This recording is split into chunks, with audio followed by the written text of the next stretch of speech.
자, 그 다음에 결손에 가장자리가 붙어 있으며 깨끗한 외과적인 절개, 종이 등의 베인 상처같이 조직 손상이 적은 상처가 치유되는 방법으로서 유가 조직 없이 최소한의 반응만 남기게 된다. 어떠한 유압의 형태인가? 자, 이거는 수술 같은 거 있으면은 그냥 이렇게 살짝 잘렸잖아요. 이거는 그냥 1차 유압이에요. 1차 유압. 그래서 그냥 수술 보통 있어서 칼로 자른 거면 어떻게 돼요? 그냥 시간이 지나면 붓겠죠. 흉터가 많이 남진 않죠. 그래서 요거는 1차, 2차, 3차 유압이 있다 그랬죠. 치유에는 1차 유압 같은 경우는 지금 설명드린 것처럼 그런 거라고 보시면 되고, 정답은 그래서 1차 유압이고, 자, 2차 유압은 상처가 조금 더 크다 그랬죠. 결손의 가장자리가 이런 식으로 조금 더 떨어져 있는 거라고 보시면 돼요. 그리고 1차 유압에 비해서 상처도 크고, 그리고 뭐 열상같이 조직 손상이 있는 경우, 그리고 1차 유압보다 염증 반응이 크거나 감염이 돼 있어서 이걸 갖다가 개방이 돼 있는 상태, 이런 걸 이제 2차 유압이라 그래요. 그래서 그런 것들을 2차 유압이라고 하고, 3차 유압은 이거고요. 한번 읽어보시고, 정답은 1차 유압. 창상 치유에 대한 설명으로 옳지 않은 것은, 자, 창상 치유에 대해서 원리에 대해서 봅시다. 창상의 치유 능력은 손상 정도와 건강 상태에 따라 다르다. 그쵸? 사람도 병에 걸렸다가 낫는 속도가 어때요? 젊은 사람이 더 빨리 낫는 거죠. 그래서 치유 능력은 건강 상태가 좋고 손상 정도가 적을수록 더 빨리 치유가 되겠죠. 적절한 영양 관리가 필수적이다. 그래서 상처가 났는데 이 사람이 제대로 먹지도 못하고 영양 관리가 안 되면은 조직이 복구되는데 더 어렵겠죠. 시간이 많이 걸리고. 그래서 정답은 이거는 되게 중요한 부분이지. 영양 관리는 신체의 모든 부위는 외상에 대해 조직적으로 반응한다. 그쵸? 만약에 상처가 나면은 여기만 문제가 되는 게 아니고 온몸이 다 반응을 합니다. 혈액 공급이 원활한 부위에 치료가 빠르다. 그쵸? 혈액 공급이 원활할수록 치유가 빠르다고 했고, 감염 및 이물질이 없어야지 치유 과정이 증진된다. 맞는 얘기죠. 안에 감염이 있다든지 이물질이 있으면은 치유에 문제가 있겠죠. 상처가 없는 피부 및 점막이 감염에 대한 1차적인 방어선의 역할을 한다. 그쵸? 이렇게 한 6개 정도 말씀드렸고, 그럼 볼까요? 자, 혈액 공급이 원활한 부위는 다른 부위에 비해 치료 속도가 느리다. 아니죠? 치료 속도는 오히려 혈액 공급이 원활한 부위가 더 빠르다고 보시면 됩니다. 자, 그래서 일반적으로 치료가 될 때 강아지 있죠, 강아지가 항문 같은 데 손상이 오잖아요. 그래서 여러분들 그런 분들 보신 분들이 있으실 거예요. 그래서 강아지들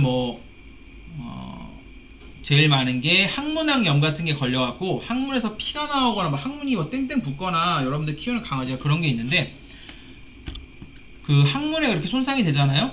보통 약을 먹는다든지 하면은 다른 부위에 비해서 되게 빨리 낫습니다. 혈관이 많고 이렇게 조직이 되게 활성화된 그런 특히 이제 장이나 이런 데 같은 데는 조직이 재생 속도가 되게 빨라요.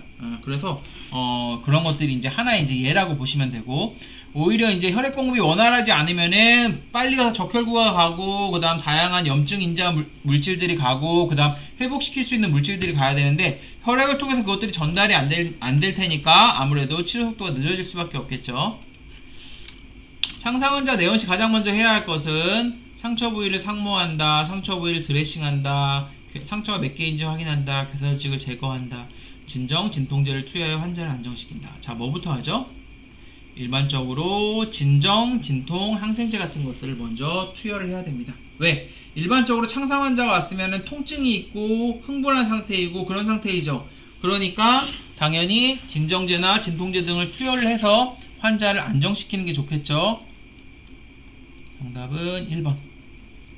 상처 세척에 관한 설명으로 옳지 않은 것은, 자, 일단은 상처 세척을 어떻게 한다 그랬죠? 처음에는 지금 위에서 이제 설명을 했듯이 처음에는 진정 진통제를 주고, 그 다음에 조금 안정이 됐고 보정도 좀 된다 싶으면은 그때 털을 깎아서 상처 부위를 제대로 확인을 해야 되죠. 상처가 몇 개인지도 확인해야 되고 상처의 깊이도 확인을 해야 되죠. 자, 그 다음에 상처를 씻어내는데, 씻어내는 목적은 일단은 그 안에 있는 박테리아 같은 것도 좀 줄이고, 그죠? 그 다음에 강하게 이렇게 압력을 줘가지고 상처를 이제 씻어내게 되면은 거기에 먼지라든지 흙이라든지 묻어있는 이물질 같은 것도 제거가 된다 그랬죠? 그래서 어느 정도 압력을 줘서 씻게 되고 나와있죠. 자, 상처 세척하면 이것은 조직의 박테리아 부하를 줄여서 상처 합병증을 줄이게 되고 적절한 압력을 가할 때 효과적이라 그랬죠. 근데 너무 압력을 세게 주면 어떻게 돼요? 상처는 지금 피부가 벗겨져 가지고 안에가 손상된 상태이기 때문에 이 안에 과도한 압력을 주면 안에가 더 손상되겠죠. 이상적인 세척액은 소독되고 치유 조직의 독성이 없어야 하고 생리식염수는 방부제는 아니지만 치유 조직에 가장 독성이 적어서 많이 사용하기도 하고, 그러니까 물레 씻어내기에는 아주 좋은 거죠. 이게 소독 역할을 하는 건 아니지만 깨끗한 생리식염수니까 그냥 씻어내기에는 굉장히 좋죠. 병원에서는 포비돈, 요오드 및 멸균 생리식염수 등이 세척액으로 많이 사용되는 편이고 과산화수소수는 건강한 조직에 독성이 있기 때문에 상처 세척에는 금기시된다. 자, 정답은 과산화수소수가 가장 추천된다. 아닙니다. 과산화수소수는 약간 자극성이에요. 자극성이기 때문에 사용하지 않는 것이 좋다. 상처는 민감하고 세균의 침투가 쉽기 때문에 이를 보호하면서 조직의 회복과 재생을 도와야 한다. 이 과정을 통해 외부 자극을 제어하여 부종을 감소시키고 삼출물 등을 흡수하며 더 이상의 오염이나 외상으로부터 상처를 보호할 수 있는데 멸균 거즈나 기프트, 압박대 등을 사용하여 상처를 관리하는 이 과정은, 자, 드레싱을 길게 설명해 놓은 거죠. 여기 있는 걸 갖다가 길게 설명한 거예요. 정답은 드레싱이에요. 그래서 상처가 밖으로 노출이 상처라는 게 이 살이라든지 뭐 근육이라든지 이런 게 밖으로 노출돼 있잖아요. 그러면 어떻게 돼요? 피부가 1차적인 보호막을 해야 되는데 그걸 전혀 하고 있지 못하니까 이걸 갖다 일단은 보호해주고 지지해주고 그러면서 오염이나 외상으로부터 상처를 보호해야 되는 거죠. 그래서 그게 이제 드레싱이라고 보시면 됩니다. 정답은 드레싱. 이 드레싱은 얇고 반투과성인 필름 접착제를 사용하는 방법으로서 드레싱 제거 시 들러붙지 않으며 상처의 사정에 용이하다. 세균과 수분의 침입을 방지하지만 흡수력이 없기 때문에 삼출물이 있으면 부적합하다. 이 드레싱의 이름은 뭘까요? 네, 투명 필름 드레싱이라고 그랬습니다. 네, 드레싱이 보통 한 이렇게 6종류 정도 있다고 말씀드렸죠. 네, 6종류 정도 이렇게 드레싱이 있고 얇고 반투과성의 필름 접착제처럼 이렇게 드레싱을 하는 거예요. 한번 사진도 보여드렸죠. 그래서 정답은 투명 필름 드레싱. 해초에서 추출한 천연 물질로 구성되며 분비물이 많을 경우 사용된다. 흡수력이 좋고 젤을 형성하며 상처 표면을 촉촉하게 유지하지만 2차적인 드레싱이 필요하고 건조한 상처나 게사 조직으로 덮인 상처 등에는 부적합하다. 정답은 칼슘 알지네이트 드레싱. 그래서 병원에서 칼슘 알지네이트 드레싱을 종종 써요. 해초에서 추출한 천연 물질로 되어 있고 지금 말씀드렸듯이 흡수력이 좋고 젤을 형성해서 상처 표면을 촉촉하게 유지하고 2차적인 드레싱이 필요하기 고정이 안 되기 때문에 건조한 상처나 게사 조직으로 덮인 상처에는 부적합하다. 바깥쪽은 반투과성의 필름, 안쪽은 폴리우레탄 폼으로 된 비접착성 드레싱으로 고정을 위한 2차 드레싱이 필요하며 공기는 통과하지만 물은 통과하지 못하므로 상처의 건조를 예방하고 완충과 편안함을 제공하지만 스폰지처럼 삼출물을 흡수하기 때문에 삼출물이 없는 상처에는 적합하지 않은 이 드레싱의 이름은 폼 드레싱이라고 그랬죠. 그래서 이제 약간 그 스폰지처럼 이렇게 폭신폭신한 걸로 돼 있어요. 그래서 완충적인 작용도 있고 편안한 작용도 있고, 그래서 삼출물도 이제 흡수를 하기 때문에 기본적으로 삼출물이 이제 있는 상처에 더 좋게 되고, 나중에는 요거는 이제 붙지 않기 때문에 고정을 위해서는 2차적인 드레싱이 필요하다고 말씀을 드렸죠. 정답은 폼 드레싱.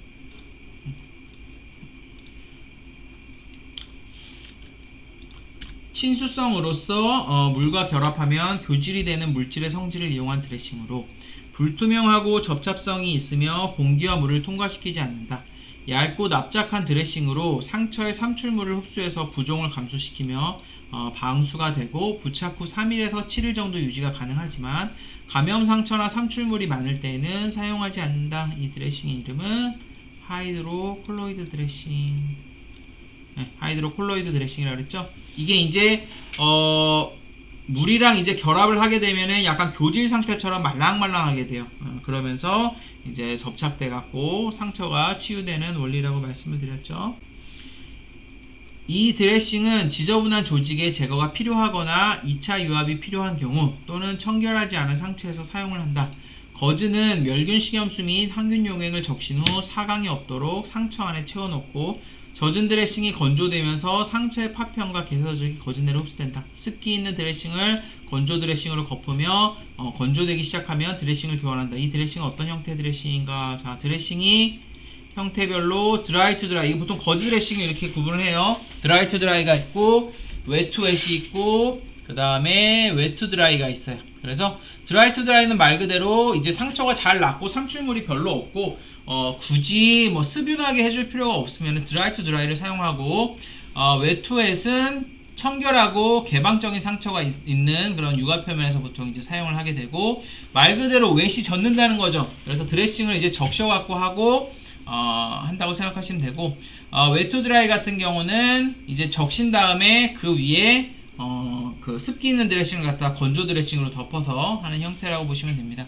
그래서 일단은 드레싱이 그 건조되기 시작하면은 교환을 해줘야 되고, 왜냐면은 건조 드레싱이랑 습윤 드레싱이 있다 그랬잖아요. 일단은 건조 드레싱 같은 경우는 뭐 상처가 크지 않으면 상관없는데 일반적으로 이제 상처가 좀 크거나 그러면은 좀 습윤 드레싱도 많이 사용을 하는 게 일반적으로 상처가 있게 되면은 건조하게 유지되면 세균의 감염을 줄일 수 있어서 좋은 부분이 있지만 너무 건조하게만 유지를 하게 되면은 뭐 다양한 이런 생리 활성 물질이라든지 아니면 회복인자라든지 이런 것들이 물기가 아예 없으니까 세포가 죽어버려요. 그러니까 이런 것들이 활동을 제대로 못해서 오히려 더 단점이 있어요. 경우에 따라서 습윤 드레싱도 사용을 하게 되는 거죠.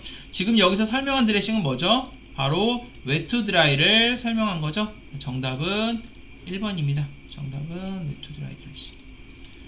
자, 다음 중 상처의 봉합과 개방을 결정하는 것에 있어서 바르지 않은 것은, 일반적으로 상처가 지저분하거나 감염의 우려가 있을 때는 상처를 봉합한다. 자, 뭐라 그랬죠? 상처는 봉합한 상태로 둘 수도 있고 개방한 상태로 둘 수도 있다 그랬어요. 그런데 상처는 만약에 그냥 깨끗하게 배었거나 안에 박테리 그 세균의 부하가 없거나 뭐 지저분한 게 없으면은 그냥 봉합을 해버려도 상관없습니다. 그러면 깔끔하게 나요. 근데 만약에 손상이 있다든지 아니면은 안에 이제 박테리아가 들어왔다든지, 가령 우리가 땅에 이렇게 확 긁혀버렸다, 그런 경우에는 어때요? 그런 경우는 흙도 묻고 박테리아 밖에 있는 세균도 묻고 하기 때문에 그런 경우에는 감염이 될 수도 있겠죠. 그래서 그런 경우에는 상처를 갖다가 닫아놓으면은 안에서 닫아놓으면은 공기가 안 통하는 혐기적인 상황이 돼버려요. 그러면은 여기서 세균들이, 혐기성 세균들이 막 자라면서 살이 썩기 시작합니다. 그렇기 때문에 상처를 그때는 열어놓는 게 나아요. 그때는 개방하는 게 나아요. 그래서 봉합이랑 개방을 어떻게 해야 될지 이제 구분이 가지 않는다면 일반적으로 세균의 오염이 있으면 개방해 놓는다고 보시면 돼요. 그래서 상처가 지저분하거나 감염의 우려가 있을 때는 상처를 즉시 봉합이 아니라 개방해 놓습니다. 1차 봉합은 가장 간단한 상처 관리 방법이 있지만 상처 합병증을 피하기 위해서 적절한 상황에서만 사용해야 됩니다. 방금 말씀드렸듯이 감염의 우려가 있을 때는 개방을 한 게 훨씬 나을 수도 있어요. 적절하게 절제된 깨끗한 상처는 일반적으로 봉합해도 합병증 없이 치유가 됩니다. 그래서 만약에 상처가 깨끗해요. 박테리아도 없고 살에 벤 것도 되게 깨끗한 칼에 잘렸다. 이러면 어때요? 수술 칼에 잘렸든지 뭐 집에 있는 아주 씻은 깨끗한 칼에 잘렸든지, 이럴 때는 뭐 흙에 묻은 것도 아니고 그쵸? 안에 세균이 있는 것도 아니고, 그러니까 그냥 봉합을 해도 안에서 박테리아가 자라지 않는단 말이에요. 항생제만 어느 정도 주면. 그렇기 때문에 적절하게 절제된 깨끗한 상처 같은 경우는 봉합을 해도 합병증 없이 치유가 잘 됩니다. 봉합이 불가능한 피부 손실이 있거나 봉합할 수 없을 정도로 심하게 감염된 상처는 개방하는 것이 좋다. 심하게 피부가 이제 손상이 됐으면은 이거를 당겨서 봉합을 하게 되면 어떻게 돼요? 텐션이 걸려서 문제가 생길 수 있어요. 그리고 봉합될 수 없을 정도로 심하게 감염이 되어 있으면 그냥 오픈을 시켜놓는 게 낫습니다. 상처를 개방한 경우 치유될 때까지 필요에 따라 반복적으로 드레싱과 붕대를 교체한다. 일반적으로 상처가 지금 개방된 상태예요. 그럼 어떻게 해야 돼요? 봉합된 상태면은 피부가 닦이면서 외부의 박테리아나 외부의 오염으로부터 상처를 보호하겠지만, 상처를 개방시켜 놓으면은 그게 그대로 노출이 돼 버리죠. 그러니까 드레싱을 지속적으로 계속 해줘야 되는 거죠. 정답은 1번입니다. 교상으로 내원한 개의 치료에 대한 설명으로 바르지 않은 것은, 상처는 즉시 봉합하는 것이 좋다. 1번이죠. 방금 말씀드렸듯이 세균의 오염이 우려가 됐을 때는 어떻게 돼요?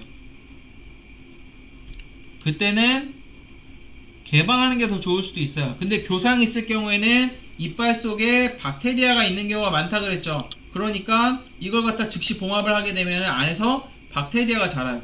특히 이빨 안에는 고양이는 더 그런데 현기성 박테리아가 많아요. 그렇게 되면은 이게 상처 안에서 봉합된 상태에서 자라게 되면서 농이 나오고 썩고 괴사되고 그런 것들이 있을 수 있는 거죠. 상처의 개수 외에도 상처의 깊이를 확인해야 된다. 이건 맞는 얘기죠. 왜냐하면은 일반적으로 교상이 있으면은 어때요? 상처가 분명히 이빨 자국, 이빨이 어떻게 된다 그랬죠? 상압 2개, 그 다음 하악 쪽에 2개, 이빨이 이렇게 돼 있단 말이에요, 보통. 그죠? 그러면은 보통 한번 딱 물리면은 상처는 4개가 나는 거예요. 그죠? 그러니까 상처가 2개밖에 안 보이네? 그러면은 털에 가려진 부분에 상처가 있을 확률이 있는 거죠. 반드시 찾아서 상처의 개수를 정확하게 확인을 해야 합니다. 그리고 깊이도 확인을 해야 되는 거죠. 피부 쪽만 손상이 됐으면은 얘는 괜찮겠는데 안에 쪽까지 손상이 됐으면은 박테리아가 안쪽 깊숙이까지 들어가서 감염이 심부에서 진행될 수도 있는 거죠. 깊이를 당연히 확인을 해야 합니다. 흥분한 경우가 많으므로 진정제 및 진통제를 우선 투여한다. 맞는 얘기죠. 교상을 하게 되면은 싸우든지 물렸든지 물린 쪽이든 물은 쪽이든 어쨌든 싸움이 있었을 테니까 아니면은 공포에 질려 있는 상태가 많겠죠. 가령 뭐 조그만 말티즈가 피플테리한테 물렸다. 그러면은 그 정도면 사실 거의 살 수가 없는 경우가 많지만 그러면은 뭐 그냥 한 푸들 정도 되는 애가 셰퍼드한테 물렸다고 칩시다. 그 정도면 덩치 차이가 엄청나게 나죠. 그러면은 푸들이 지금 어떤 상태겠어요? 완전 공포에 질려있는 상태에다가 그 상황에서 병원까지 왔으니까 더 무섭단 말이에요. 그러니까 일단은 진정시키고 얼마나 아프겠어요. 진통제 주고 그 다음에 또 뭐 준다 그랬죠? 되게 넓은 스펙트럼을 가진 항생제를 처치하는 게 좋다 그랬죠? 괴사된 조직은 적절히 제거를 한다. 맞는 얘기고 이빨 개수에 따라 잘 보이지 않는 상처가 있을 수 있으므로 상모 후 상처의 개수를 잘 살핀다. 방금 말씀드렸듯이 상모를 하고 나서 상처의 개수와 깊이를 적절하게 따져준다. 붕대법에 대한 설명으로 바르지 않은 것은 일반적으로 상처가 났을 때 붕대법을 적용하면 이는 붕대법은 몇 층이라 그랬죠? 자, 붕대는 일반적으로 3층입니다. 처음에는 거즈, 그 다음에 간단하게 얘기하면 제일 많이 쓰는 게 그 다음에는 거즈 쓴 다음에는 솜붕대, 그 다음에는 코반 같은 접착성 붕대. 정답은 1번이 되겠고요.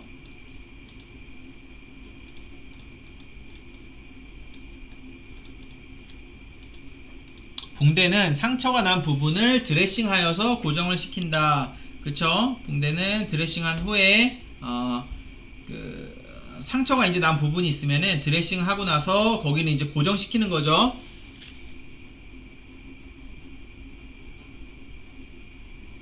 지혈과 보온의 역할도 하죠. 손붕대가 있으니까 상처를 보호하는 역할도 하죠. 그쵸? 상처가 외부로부터 노출되는 것 갖다가 보호하는 역할도 하고 개방성 창상이나 골절, 정형외과 수술 후 등 고정 등의 광범위하게 사용이 될 수 있죠. 이건 좀 바꿀까요?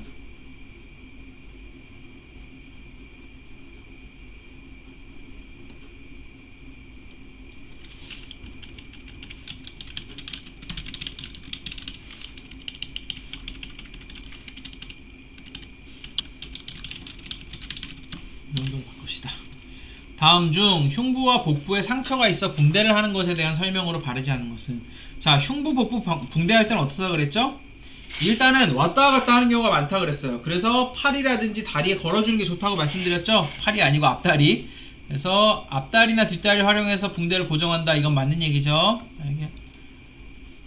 드레싱으로 상처나 절개 부위를 덮게 되고 그죠? 드레싱을 한 다음에 덮고 붕대를 하는 거죠. 패딩을 최대화하여 붕대를 두껍게 한다. 이거는 아니죠. 그쵸?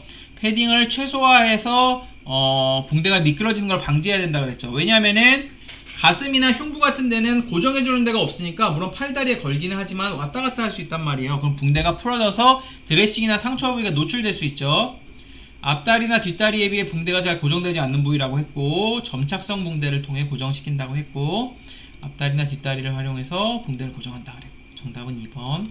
다음 중 앞다리나 뒷다리에 붕대를 하는 것에 대한 설명으로 바르지 않은 것은, 자, 붕대를 감아 올라갈 때 어떻게 하죠?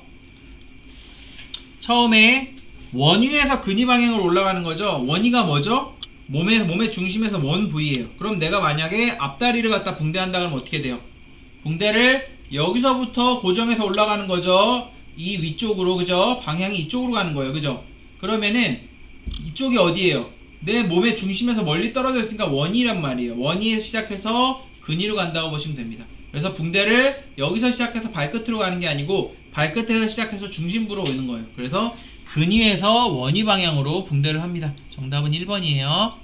붕대를 반 정도 겹치게 하면서 감아 올라간다. 맞는 얘기고요. 발가락과 패드 사이에 솜을 넣기도 합니다. 그리고 발톱이 너무 길면 깎는다 그랬죠. 관절을 자연스러운 각도로 둬야 한다. 왜냐면은 관절이 갖다가 꺾여 있는 상태거나 이러면 어떻게 돼요? 붕대는 이 상태에서 고정이 돼 버린단 말이에요. 그러면은 근육이라든지 뼈라든지 굉장히 피곤하겠죠? 굉장히 부자연스러운 형태로 있으니까 부목을 필요에 따라 사용할 수 있고요. 앞다리에 하는 붕대법으로서 어깨골절이나 어깨탈골 등에서 앞다리에 체중 부하가 가는 것을 방지하기 위해 가장 많이 사용하는 이 붕대법의 이름은, 이거는 벨프슬링입니다. 벨프슬링 보여드렸죠? 앞다리를 갖다가 거는 거예요. 그래서 일반적으로 앞다리에 자꾸 체중이 지지돼서 관절이나 이런 데 문제가 있으면은 그냥 앞다리 해가지고 어깨 골절이나 탈골이 있을 때 그냥 앞다리에 체중 부하가 가지 않고 걸고 다닐 수 있도록 그렇게 할 수 있습니다. 정답은 벨프슬링법. 자, 붕대법이 보통 이제 앞다리 하는 게 벨프슬링, 뒷다리 하는 게 로버트 존스, 에머슬링 같은 게 있다 그랬죠. 자, 다음 중 동물보건사가 붕대법을 준비할 때 바르지 않은 것은, 적절하게 보정하는 것이 중요하다. 보정은 항상 중요해요. 그리고 붕대라는 게 그 위치에 제대로 되지 않으면 드레싱된 부분이 노출될 수 있겠죠. 그래서 적절하게 고정하는 것은 당연히 중요하고, 골절 부위는 근위 및 원위 관절을 적절히 포함한다. 일단은 골절이 돼 있으면 위아래로 관절이 있는 거죠. 그쵸? 그러면은 골절될 부위만 하는 게 아니고 원이나 근위 관절이 적절히 포함되어 있어야지 붕대가 고정이 될 수 있겠죠? 붕대를 최대한 조이게 하여 붕대가 풀어지는 것을 방지한다. 자, 붕대할 때는 손가락 2개 정도의 사이즈가, 만약에 여기 살이 있고 그 다음에 이제 붕대가 있으면은 요 사이에 어떻게 돼요? 손가락 2개 정도는 들어가 줘야 됩니다. 그래야지 답답하지 않아요. 여러분 여기 어디 다쳤다고 누가 붕대를 갖다 꽉 조이면 어떻게 돼요? 숨을 못 쉬는 거죠. 그리고 만약에 손가락 다쳤는데 데일밴드 바르면 어떻게 돼요? 데일밴드를 막 피가 안 통할 정도로 꽉 조이면 어떻게 돼요? 그러면 피가 안 통해서 뻘개지면서 아프기만 하죠. 살짝 여유를 두고 하는 거죠. 붕대도 마찬가지예요. 최대한 조이게 하지 말고 손가락 2개 정도가 들어갈 정도로 여유를 두는 것이 좋다고 했습니다. 엘리자베스 칼라 등을 이용해서 동물이 붕대를 푸는 것을 방지한다. 당연하죠. 동물은 머리가 좋아서 계속 붕대를 풀려고 해요. 그래서 처음에 붕대를 푸는데 일주일이 걸렸으면 다음 붕대를 푸는데 3일이면 풉니다. 그 다음부터는 30분이면 풀어요. 그래서 붕대가 사실 잘 풀려요. 그래서 당연히 칼라 같은 것들을 이용해서 붕대를 만지거나 푸는 것을 방지하는 것이 효과적이고, 손을 깨끗이 하고 드레싱이나 붕대를 하는 것이 좋다. 당연히 손부터 깨끗하게 씻어야 됩니다. 정답은 3번. 붕대를 갈아야 하는 때에 관계없이 수의사에게 보고해야 하는 경우로 바르지 않은 것은, 붕대가 원래 위치에서 미끄러지는 경우에는 수의사에게 보고해야 되죠. 붕대에서 냄새가 나는 경우는 왜 그럴까요? 냄새가 나는 거는 삼출물이 나왔거나 세균 감염이 있거나, 그쵸? 붕대를 통해 분비물이 스며들기, 붕대가 막 하얗던 붕대가 뭐 뻘겋게 되거나 아니면은 뭐 갈색이 되거나 하면서 뭐가 스며들기 시작하면 붕대가 어때요? 청결하지가 못한 거죠? 그러니까 빨리빨리 갈아줘야 되죠. 환자가 붕대를 제거하는 경우, 당연히 제거하면 새로 해줘야 되죠. 붕대 부위가 건조하게 유지되는 경우. 자, 이건 수의사에게 보고할 필요가 없죠. 건조하게 유지되는 건 아주 좋은 거죠. 이게 번호가 이렇게 됐지?